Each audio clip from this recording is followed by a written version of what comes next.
เลยสบายดีอันนี้มีแก้วก็สิมาทาครีมบำรุงอยู่บ้านเนาะมีแก้วซีไซส์ตัวนี้หวานจระเข้เนาะ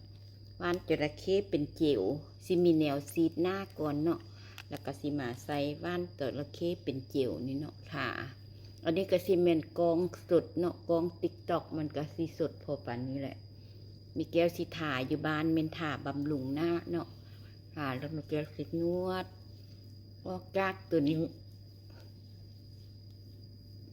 แล้วมีแก้วก็สิมาทาครีมยังเกาะวิตามินซีเนาะวิตามินซีของตัวนี้โดยทาวิตามินซีแล้วมีแก้วก็สิมาทาอันนี้เป็นของปาตุยเนาะของปาตุยเพิ่นฝากมาให้แต่เพิ่นมาจากอเมริกาแล้วเพิ่นฝากมาให้เนาะเป็นวิตามินเนาะเป็นวิตามินทาดีเนาะอันน้อยๆนี่ทาได้ส่งเถื่อเนาะเนื้อมันสีแบบนุ่มๆแล้วก็เรียบๆเนาะอันน่ะมีแก้วใส่แล้วก็ใส่ดีทาตัวนี้เนาะตัวนี้มีแก้วใส่เทือนหนึ่งแล้วเนาะจุ่มไว้อีกเทือนหนึ่งโดยอันนี้ทาหวานจระเข้แล้วก็มีแก้วก็สิมาทาตัวนี้เนาะ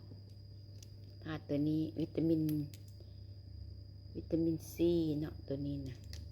ทาน้อยหนึ่งซื้อได้ตามทั่วไปเนาะซื้อตามทั่วไปไม่แก้วกับซีไซแบบนี้แหละกับหน้า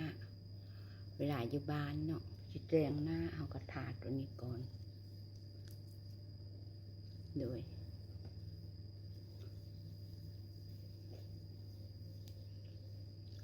ทาตัวนี้แล้วก็สิทาตัวนี้เนาะแต่ว่าหน้าก็ยังบ่ทันแห้งดี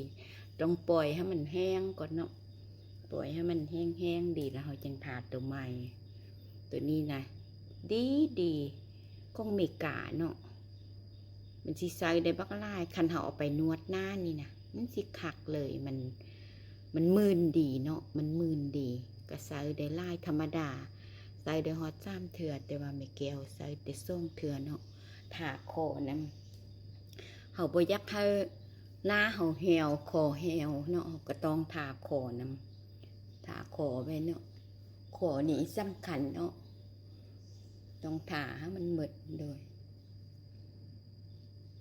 เอาสิทาบำรุงก่อนเบิดเนี่ยมันสิเป็นที่มีกินยานิดนึงเนาะวิตามินวิตามินเนาะเลยน้ำมันสิมื้นเลยเหมาะแก่กันอันให้นวดหน้าเนาะทาแล้วมีแก้วกับสิรูปแบบนี้แหละแต่กระโบเห็ดแห้งเนาะเอารูปเขากระตุ้นหน้าเลยนี่ก็สิทาแบบนี้เนาะบ่ได้เอาไปเห็ดได้ก็เห็ดเนาะเห็ดบ่ได้ก็เหียนเอาหั่นแหละแก้วสินวดแบบนี้เลยเนาะคอหันเฮาเด่นน้ำเรื่องเขาก็สิรูปมันแบบนี้ทาคอเอาสิรูปน้ำเรื่องออกเนาะก็สิทาแบบนี้เห็ดเศร้าเห็ดแหลงเนาะก็สิรูปตัวนี้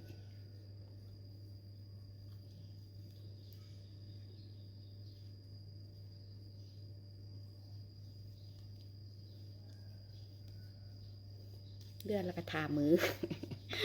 เลื่อนแล้วก็ทานั่งมือเนาะนั่งมือสีซึมซึนเลยออกจากตัวนี้แล้วไม่แก้วกับสีทาตัวนี้แต่ว่าให้ตัวนี้มันแห้งดีกันเนาะทาตัวนี้แล้วก็สีทาครีมกันแดดเนาะกันแดดนี่ตูเพิ่นฝากเพิ่นเอามาให้แต่ฝรั่งเศสของฝรั่งเศสเนาะแล้วก็สีจบถ้าเฮาอยากแต่งหน้าเฮาก็จังใส่รองพื้นใส่ย่างแล้วก็แต่งหน้าปกติเนาะอันนี้ก็ซีเมนต์แม่แก้วทาปกติเฮ็ดให้ผิวเฮาซุ่มซื่นเนาะโอเคก็สิมีแต่เท่านี้แหละมื้อหน้าละสิมาแต่งหน้าออกงานให้เนาะบางเทื่อแม่แก้วก็สิแต่งเองบางเทื่อก็สิให้สร้างแต่งให้เนาะแล้วแต่อันนี้ก็สระหัวเองเนาะปกติแม่แก้วสิมักสระหัวเองเนาะมันสิเย็นดียามนี้มันร้อน